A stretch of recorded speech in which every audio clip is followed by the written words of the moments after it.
Hello everyone, and welcome back to the Sapphire Spider Oracle channel. I am back with a new dream update.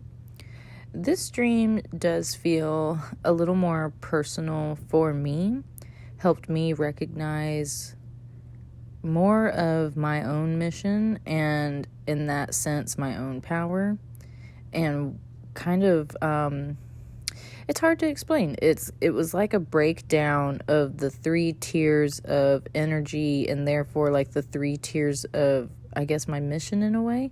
And so I do feel though that this symbology, this representation in the dream that I will be speaking on, very much serves other Lightworkers and Starseeds in the collective. So that being said, let me just kind of talk about my dream. So in my last recording that I've posted, I start out by talking about the synchronicities that lead me into kind of these dreams at this point, because it's definitely all connected. So I was reading a book last night. It is called The Candle and the Crossroads by Orion Foxwood. And he is a Southern Appalachian conjurer, Southern root magic, just somebody that I've naturally gravitated to both on YouTube and in his writings and everything. And he does a lot of great workshops and lectures and all kinds of stuff like that. So I've been paying attention to him now for probably a couple of years as well. But so I've been reading this book, and in the book, and it wasn't something that I fully absorbed, I would say. It wasn't something that was like super stood out to me. There was a mention in his book last night that in Southern conjure and root work, that there is a particular type of altar setup where it's like a 3-tiered altar setup, in the sense that the top tier is like the pure source coming down of spirit or God. The second tier down of this altar is more Jesus energy, that like God on earth type energy. So very much has to do with those masters and deities of that sense of one step down the tier from pure source. And then the third tier is all about either the person you're doing the work for or the issue at hand or what have you. Okay? So that was the first thing that probably tipped me off last night. But I read this very late last night, and then I went to sleep. And it wasn't something that I felt that I didn't like take notes or write on it or anything like that. So it was literally just some passing reading.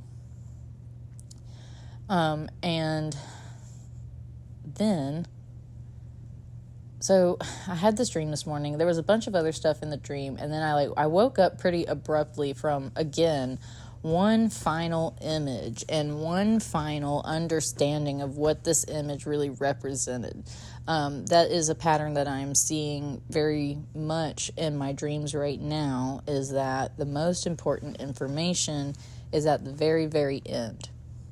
The fact that I just said that in itself just made me feel like that's an important line. Like the most important information comes at the very, very end. For some reason, that's kind of resonating with me right now. But so what happened in the stream? Okay, so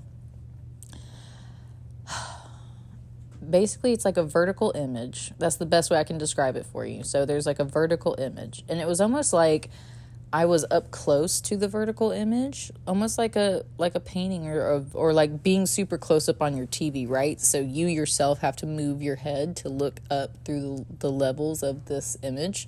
So at the bottom of this image, there's all these people sitting in the dark, and they're not in full meditation pose or anything like that. Like they're kind of in a lotus, but like their heads are down and their hands are kind of together. So it could be meditation, but it is also, to me, what it really represented was what I'm referring to as the sleepers, the other people on the earth plane who are asleep, in the sense of they are either light workers that are waiting to wake up, or you could just talk about the general populace overall very much like the Matrix, like everybody else that's hooked up and sitting in the Matrix, right? That type of sleeper thing.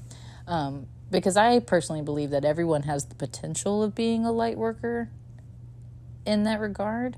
I think that other people are more, I get conflicted on this too. It's like, are we chosen? Are we destined to become here? Like that whole thing. So it's like, I feel like some people are more likely to wake up. They are that quote unquote kind of chosen people.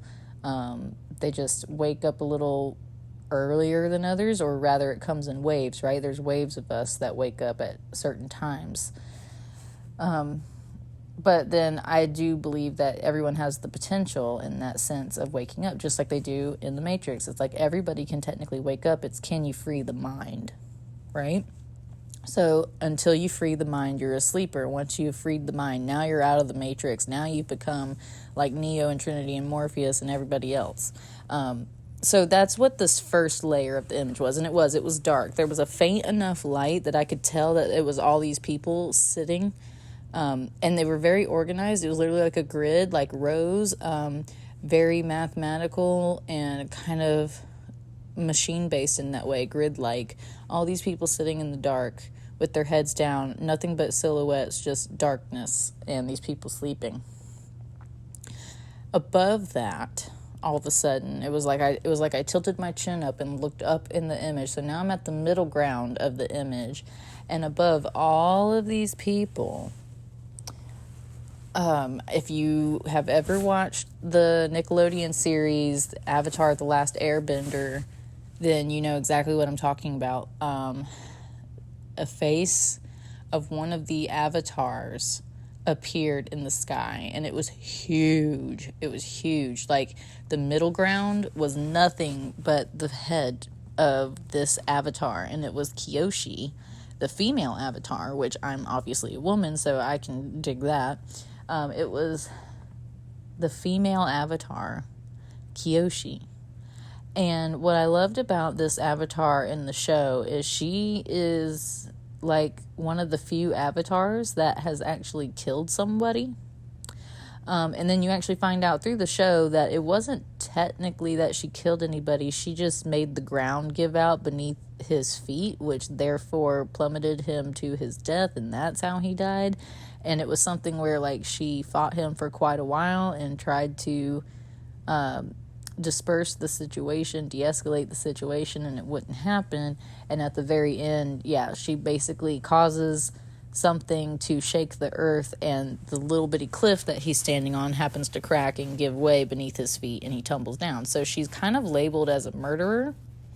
But the truth is that she was performing her duties, and sometimes things happen that could be justly, justly served. It's kind of like that karma, what comes back around type deal. So there's a little bit of that symbolism in there. But that being said, Aang, the upcoming avatar, learns a lot from her in that regard, because it's like sometimes you got to do things and you have to make choices, and it could be very hard, and you might get mislabeled and mistreated because of that. But know your true power, stand in your true power, and understand that sometimes your actions are for the greater good, even if you feel like some of the consequences are not.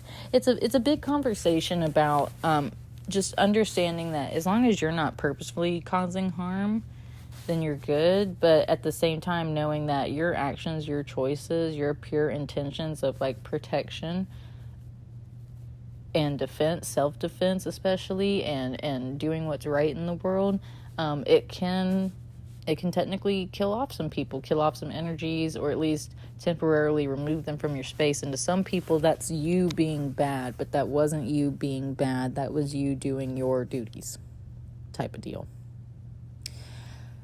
This avatar face was overlooking all of these people, and it very much felt like that second tier, that second level, very much of that same type of like Jesus energy, avatar energy, like supreme being that has mastered the elements, in the sense that now they are the protector that watches over all of these sleeping people.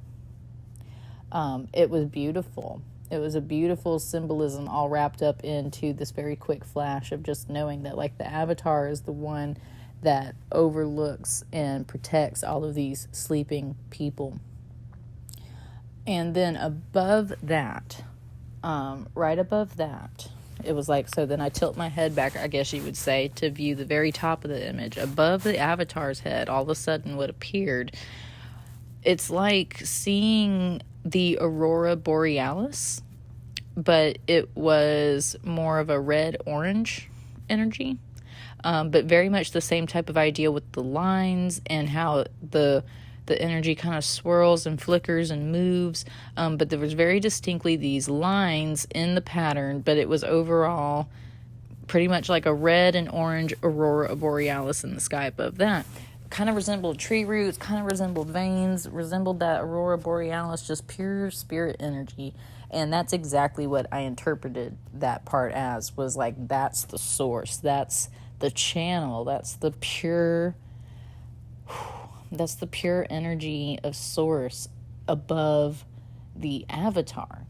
And I like, man, like this download was so beautiful for me, because it was essentially like that confirmation in a way of like, so if Lightworkers are in essence avatars, look, buddy, I just looked down at my recording when I said that, and it was 11:33, so that was a message right there. If Lightworkers are representative of the avatar, and the regular people out here are represented by those sleepers, then it was very much this symbolism of like being a tree, being a giant tree, that, you know, your crown, your consciousness, your branches, whatever you want to refer to it as, is what stretches up to the heavens and pulls that source energy down, and therefore channels it through the avatar, much like a tree channels the light energy and the water energy and the earth energy throughout its body to do what it needs to do. It's the same thing. It's like the avatar needs to protect the people. They are the instrument. They are the tree that channels all of this energy down so that it can be used here on the earth plane, but especially to protect others on the earth plane. That is like your primary objective, is to protect and lead other people on this earth plane. And so I don't know, it was just like, for me personally, as a light worker that is still gathering this information both about myself and my purpose and my mission and my journey and everything that needs to happen for me, I still feel like this message applies to a lot of other people.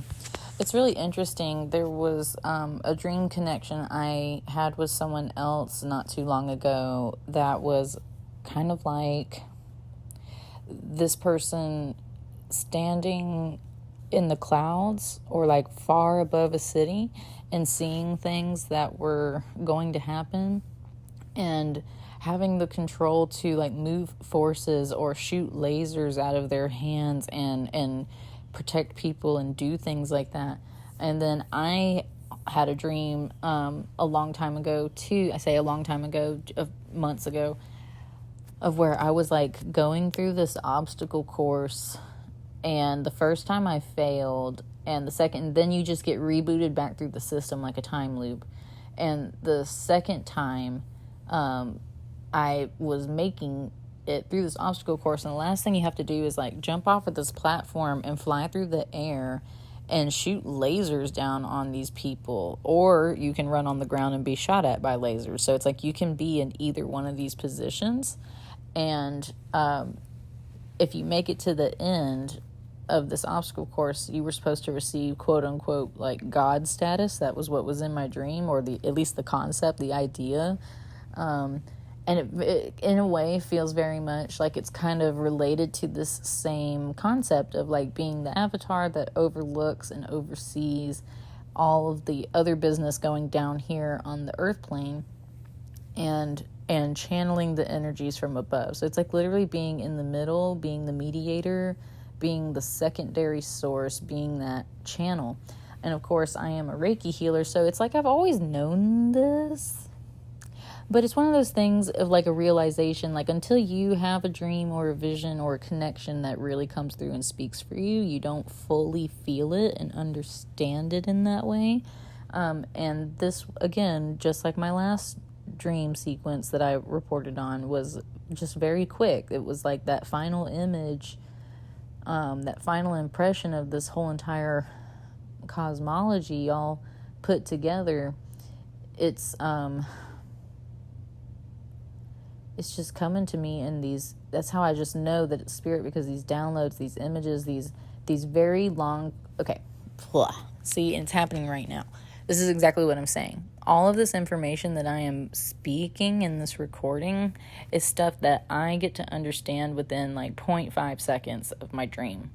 There's a huge difference, of course, between time and space and different dimensions and different areas of the universe. So it's kind of like that. It's like the amount of time it takes for me to absorb this message in my dream is infinitely smaller than it takes for me to explain it to somebody. And it was funny because my husband said something like that the other day, about how you can only understand a story as fast as your eyes can read it.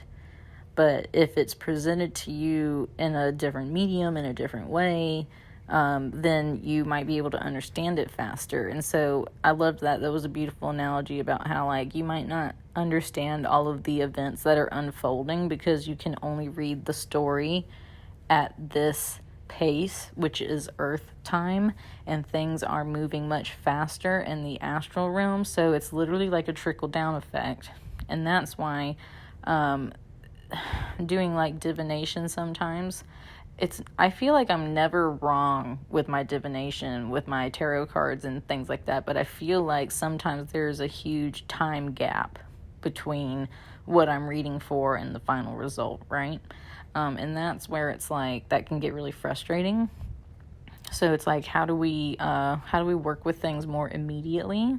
That probably has more to do with being in that present moment and not looking into things so far ahead in the future, or clinging so hard to things in past readings and things like that. It's like you've got to stay very present. And it just, okay, thank you, Spirit. It just said, and take it one page at a time. It didn't say take it one day at a time. It said take it one page at a time. Like your whole life's the story, and when you think something's like the end of that story or the end of that chapter, it's like just turn the page, because you never know. These energies, these characters, these things might come back. And I love that analogy too. I've been getting that a lot lately as well. It's like you're the author of your own story, write your own story. Very much this empowerment of free will, of the fact that, like, look, things in your life are divinely guided, yes, 100%, but kind of like all the in-between moments. It's like you get to make that choice and you get to choose your path. It's the major events of your life that are for sure predestined, and it's kind of like you will end up at those guideposts. You will end up at those destiny moments, regardless of which path you take to get there, is how I really perceive it. It's like there are certain markers along your timeline of things that you will achieve and run into, and things that you do have to face, that those are like the destiny markers. And then in between, there's 1,000 different little paths you can take to get to that point. So that's where I've been getting a song lately too, and I'll put it in the video description, because I can't think of the artist right off the top of my head, but the lyrics are, actually, I think it's the Glitch Mob. It's possibly the Glitch Mob. I'll have to check it out. But it's features a female singer, and the line that she says is, The shortest distance between 2 points is a line from me to you. And that, in a way, feels like that dream, like those 3 layers, that line that runs from the direct source of spirit through the avatar down to the people in the earth plane. It also just makes me think of what I was just saying about like the destiny guideposts and all the choices in between. It's like you're going to hit those guideposts, but which hiking trail are you taking on the way there? Whew, I love that download. That was nice. Nice spirit. Thank you. Yeah. It's they keep showing me as I'm trying to describe this to you, they keep showing me like a braid or like all these strings, or just in general kind of like a map with all of these lines on it. And there's also these dots, these points, and it's like I was saying, all the threads, all the trails, all the lines lead to the same points, but some are more direct than others. Some are very winding and take you all over the place. Some of them are very direct and very straight lines. So it's all about which trail, which path are you taking. I feel like that's the end of what I've got for this one today. Let me know if this resonates with you. This eclipse portal is definitely bestowing some very beautiful information upon us all. Pay attention to your dreams. Pay attention to your health. I have noticed I am extremely thirsty. I've been noticing how dehydrated I am, so I've been trying to drink more water. I'm also staying away from things like coffee, just because I like to put a lot of sugar and cream in my coffee. So I've been switching over to more of like green tea. Meditation is key during this eclipse portal, especially right here with the solar eclipse. Let me say that too. Thank you, Spirit. Okay. It wanted me to say, and I meant to say this in the last recording, but it's coming up now. There was another message I received from the last recording that was basically saying everything that is being put out in the universe right now is being magnified. I feel this really has a lot to do with actually Jupiter retrograde, Jupiter energy. But everything that is being put out into the world right now is being magnified. And therefore, what are you putting out into the world? Because if you're not putting out good stuff, then that's not what's going to be magnified for you. It's magnified and multiplied. Like, that's the kind of magnification it's talking about. Multiplication of what you are putting out into the universe. And so, we have to make sure that, especially with our words right now, because words are powerful, make sure that what you're putting out into the world is what you want to receive and what you want to give to others, because otherwise you are magnifying the wrong energies and you're putting out more of the energies that are blocking us, that are that kind of like that black goo and everything that is blocking us and everything. So they just wanted me to bring that up too. I would say, as a final note, just make sure you're taking that direct path to spirit and connecting with that higher source and really channeling it down into that root chakra, into all of the earth plane energies, to your homes and friends and family and everyone that really needs your protection. And this is just in general, spirit protection, healing, whatever is needed of you on this earth plane. Just recognize yourself as that instrument and work with spirit to pull that energy down so that you can serve your purpose here on the earth plane. That's what I got for you guys. Okay, I'm going to wrap this up. Thank you so much for listening. And like I said, if it resonates for you, leave me some comments below. Like, share, subscribe as you see fit. It always helps the channel grow, helps the message get out to more people. Hope you have a wonderful day. Happy summer solstice. Happy solar eclipse. And I will see you guys later. Thank you.